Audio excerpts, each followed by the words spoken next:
Good morning. I just want to thank you for joining me today. As you know, the Board of Commissioners made a statement on Saturday that we would not be mandating any closures for Columbia County businesses at this time.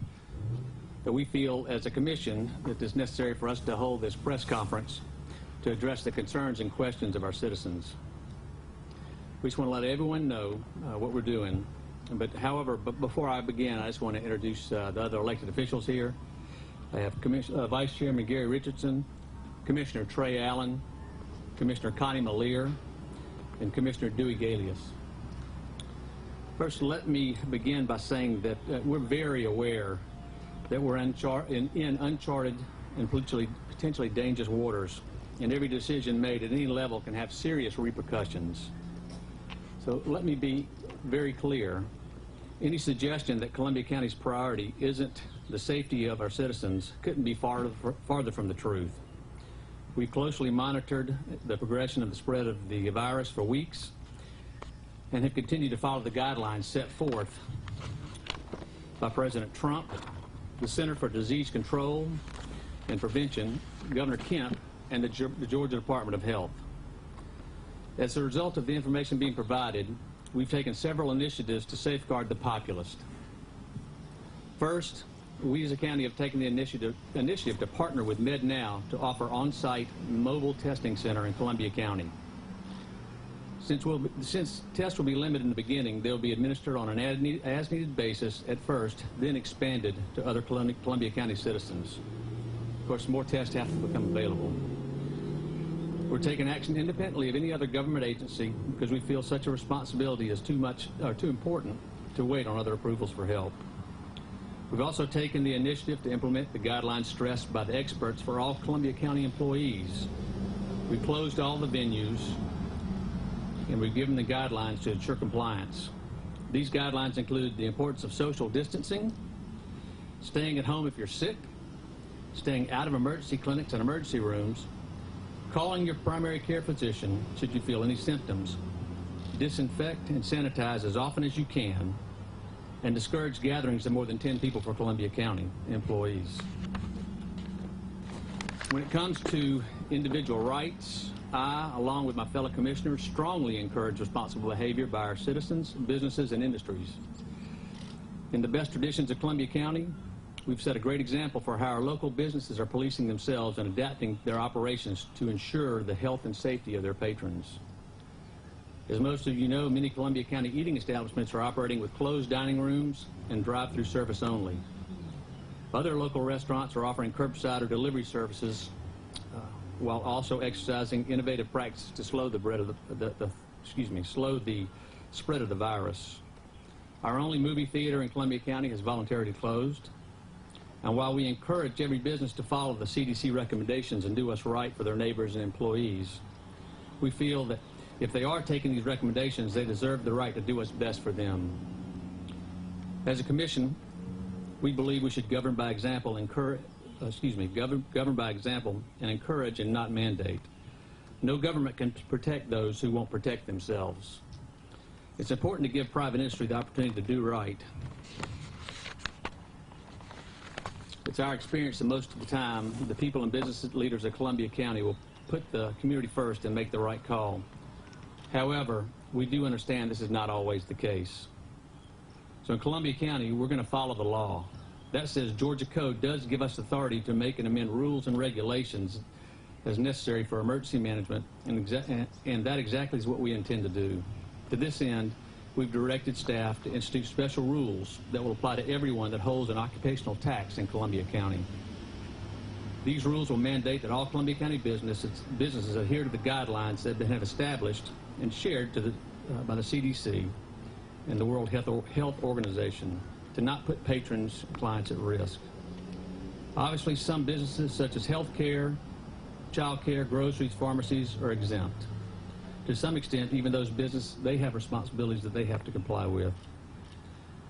If there's a business that's still open that's not operating under the recommended guidelines, we intend to use our enforcement staff to gain compliance. Those that still do not comply will risk losing their occupational tax license and the ability to operate in Columbia County. We're committed to following up on all violations of guidance and will do everything within the power to gain compliance. Frankly, the easy thing for us to do as a governing body would be take political actions and make false promises to citizens that we may not be able to legally enforce. Instead, we've chosen to do the responsible thing and work with the people of Columbia County during this crisis. Only working together can we succeed and continue being the leading community of our region in liberty and safety for our citizens. This is not the time for feel-good facade. It's time for each citizen to examine the facts and follow the recommendations of experts. It is irresponsible to potentially adversely impact the hardworking business owners of Columbia County by having their clients simply go to a neighboring county or city. The only way for closures to be successful is if every business in every jurisdiction took a pause at this time. We understand that's not realistic. We understand your concerns about keeping certain businesses open during this time, and we read every comment, every email, and every text messages. No one here is advocating that anyone's visit an open business that you should decide is not in your best interest. We honestly hope and feel that most Columbia County residents realize that we're just as eager to beat the pandemic as everyone should be, but with some sense of normalcy and private rights intact whenever possible. Please take care. We wish you and yours wellness and safety, and in God's hands through these trials. May God bless Columbia County, Georgia, and the United States of America. And now we'll answer any questions that you have. Can you talk about specific guidelines for businesses that they'll have to follow for safety measures? And if they're not followed, you guys will go ahead and enforce those, and they've got the potential to lose their license. That is correct.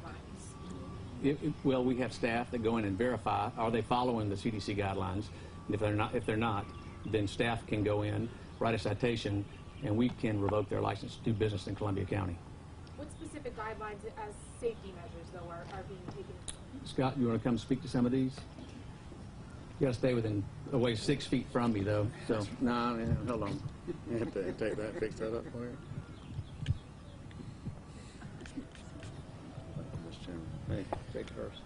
So my direction from the county commission has been that we will follow the CDC guidelines, and the specific question was, how are we going to enforce that? Gatherings of more than 10 people now are going to be discouraged. If we see a gathering of more than 10 people, we're going to go in and we're going to break that gathering up. We want people to stay 6 feet apart. We want to encourage hand sanitizing and hand washing and those sort of things. So as we get calls or we get people that are not operating within the guidelines that have been placed forth by the CDC and the World Health Organization, we're going to follow up on those individually. What that will give us the opportunity to do is to allow the business that is operating within the guidelines to continue to be able to do that for the essential needs of our public. But anybody that's operating irresponsibly will risk losing their ability to do business in Columbia County in the future, much beyond this pandemic. And who will be enforcing that, and how will you guys know if a business is not? Is it all reports from people? At this time, our code enforcement staff will be working on that. We have extra staff that we're going to be bringing in. We're going to be spot checking businesses in addition to fielding 311 calls. So if a citizen sees a business that is not in compliance, we want to get a 311 call. We plan to visit that business. There are things we're going to have to do to make this rule, or to implement this rule. I guess the commission is going to have to take action, but we've already been directed to implement this in an emergency procedure, so we're going to implement it at this time. We'll follow up with more specifics at a later time, but we're going to do spot checks. We're going to have follow up on any calls that we get, any complaints that we get. We'll take care of those as they come in. Why do you guys close down the government buildings but not the businesses? Again, that was a socially responsible thing to do for us, because we feel like it's in the best interest to not have people come to these government buildings to do face-to-face transactions. We've only done that until next Monday. Depending on what happens, we may open up on a limited basis next Monday, but at that time we will be prepared to be able to make sure that we comply with these same rules that we're putting in place for other businesses. That may be that every employee is wearing gloves. That may be that every employee is wearing masks. We're not going to allow more than 10 people in the lobby of a building at a time. So we're going to actually implement the same rules or use the same rules on ourselves. That said, any business that wants to voluntarily close can actually voluntarily close. As Columbia County has chosen to do it this time, they can absolutely do that as well. They're just not going to be able to operate outside the guidelines of the CDC. And for test kits, do you guys know exact locations of where they're going to be at yet? So we're working on that now with our partners at MedNow. They've reached out to us, and we're working on a partnership. We are working on locations. We're trying to find something centrally located in the county, but we have not we don't have a definitive answer yet. Should have it this week, though, right? We should have it this week. And so, Steve, here, Richmond County and Columbia County are close, and people go from county to county. Does this difference in ordinances or difference in orders between the counties, is that how are citizens supposed to, be able to differentiate going from county to county? Does this make it unsafe for those measures being taken in Richmond County? Have you guys communicated with the mayor there? So I'll let the chairman answer as far as the communication piece, but I will tell you as far as how we're going to communicate, how we're going to do things in Columbia County. There are businesses that are still open in Richmond County today. We would hope that they are actually working along the CDC guidelines as well. Every business in Richmond County is not shut down. Every business in McDuffie County and Lincoln County is not shut down, just like Columbia County. So we would hope that the ones that are still operating, that have to operate, are operating within these guidelines. In Columbia County, we want to set the example. We want to implement a rule that we're allowed to implement by law to say that we're going to have these rules in place, and you will follow them if you're in Columbia County, if you're in a business. I'm not sure that any other government has done that at this particular time. There have been closures, but there are still businesses open. So what about the ones that are open? Are they following the rules, and how are those being enforced? That's the way this commission has decided to approach it, as opposed to just a mandatory shutdown or picking and choosing what businesses to close. Do you guys see a curfew in the potential future? I can leave that up to the Board of Commissioners, No. but I haven't been advised that. Not this time. Does the county do anything to coordinate with area hospitals? So what's the question, Susan? Are you working with area hospitals in the event that you need to send a lot of people in? So we understand that actual hospitals right now, the emergency room visits are actually lower than they have been in quite some time. So we still have our partners in place. We still, I mentioned that we're working with MedNow. We have MedNow facilities in Columbia County. As you all know, we do not have a hospital in Columbia County. But we do have urgent care type facilities, so we're using what's at our disposal now. I am certain that the hospitals in Augusta, though, being the high caliber that they are prepared and continue to prepare, and we'll continue to have conversations with them as the day and weeks go on. Close contact businesses like salons, places where people are touching the customers, what about those? Are those able to stay open, or are those going to be in those guidelines? So the same thing applies there that we're talking about. You could argue that a grocery store is a close contact business as well, because you're conducting a transaction with somebody across the counter. So what we're doing is we're encouraging, even those places will have to comply with these rules. So for a salon, if it's an individual, one person going into a salon with one stylist in the salon, neither one of them has symptoms, both of them have taken proper measures, there are not more than 10 people in the lobby, we would expect them to be able to conduct their business. What would be irresponsible is to have 25 people in a waiting room, and somebody that's maybe potentially ill or has a fever working on those people that are all lined up in that waiting room. Those are the things that we're going to try to combat. But to pick and choose, say we're not going to do it for this business, but we are going to do it for that business, makes it extremely difficult, and I think more confusing for the citizens of the county to decide, well, which business can I go to and which one can I not go to? Is there somewhere where citizens and businesses could find these guidelines? Will businesses get a list of guidelines? Absolutely. So we'll be working on that today. The commission has given us the direction. We've been working on this over the weekend. Staff will be working very hard for the rest of the day to be able to get that stuff up on our website. We'll share that with our news partners, so you'll be able to get that up on your website. We invite any calls to go to our 311 center. If people have questions about specific businesses or rules, our 311 center will have the rules laid out. And again, we intend to enforce those. What's the most important thing about keeping commerce alive in a time like this? Well, you think about that from a high perspective, and again, I'm going to turn this back over to the chairman, but some people are extremely dependent on their ability to be able to do their business. Not to mention, we have the issue of people needing services. Again, if we had every county or every state or every place in the United States, if we all paused for 2 weeks and we all self-quarantine for 2 weeks, then that would be a different story.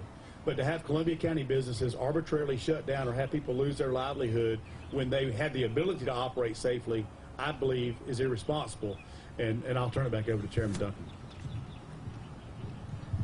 I've received just as many emails from folks thanking us for our stance because they have to earn a living. They have to feed their family, and a lot of people live paycheck to paycheck. And so it's a fine edge to walk down this path with this virus with folks who say, I can't feed my family. I mean, this is going to turn out very poorly for us. And so we just have to balance those two. It's not an easy task, but we're committed to, it's not about just business owners, it's about the employees who work with them. And then you think through the food chain of the economics of that situation. This business buys from this business, it buys from this business. The roller coaster or the tidal wave effect of taking out all these small businesses, which frankly I think are the backbone of the U.S. economy, is something that we're just trying to work through and prevent.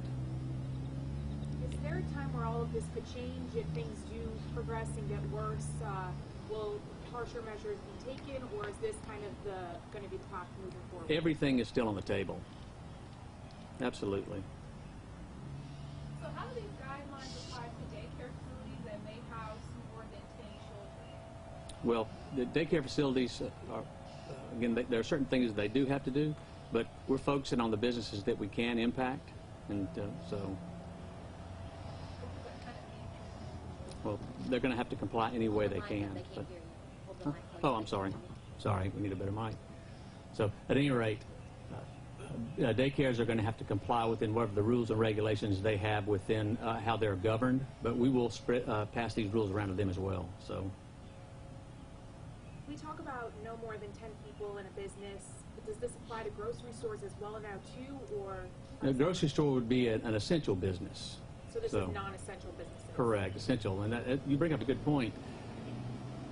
The reality of closing businesses, there are really only a few in this chain we're talking about. I mean, really, if you look back at what other counties have done, there's a few big classes of business. Anybody here gone to a grocery store in the last 2 weeks? I haven't been in one where there are not 200 people.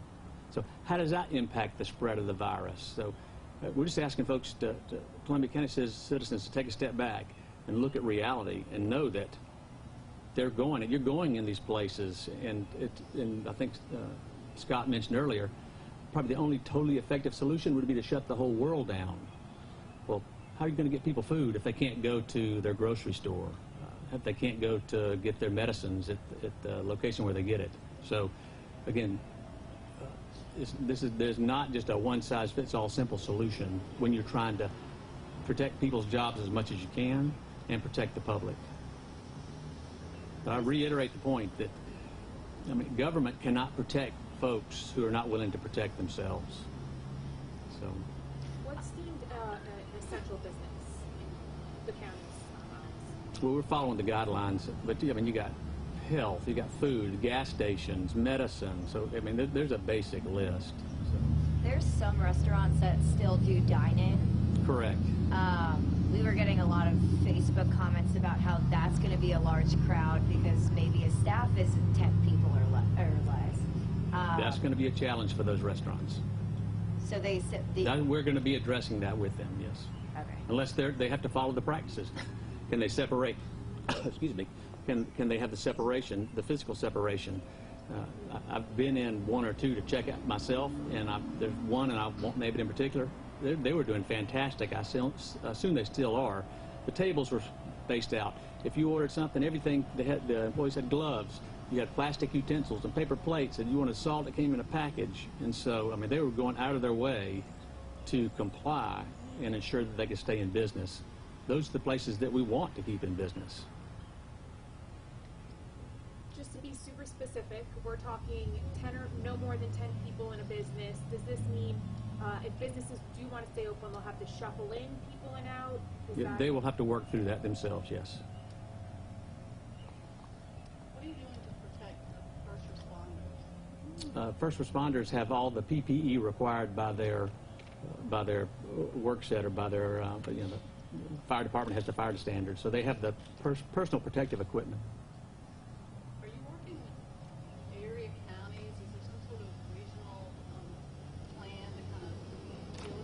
Regional plan, no. But I have been in touch with Mayor Davis. I was aware they were going to implement something on Saturday. I didn't know what it was. I found out when you guys told me.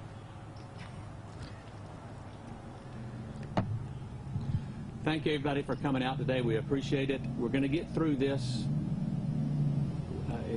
It's scary for some folks, but I just want to assure them that we're on it.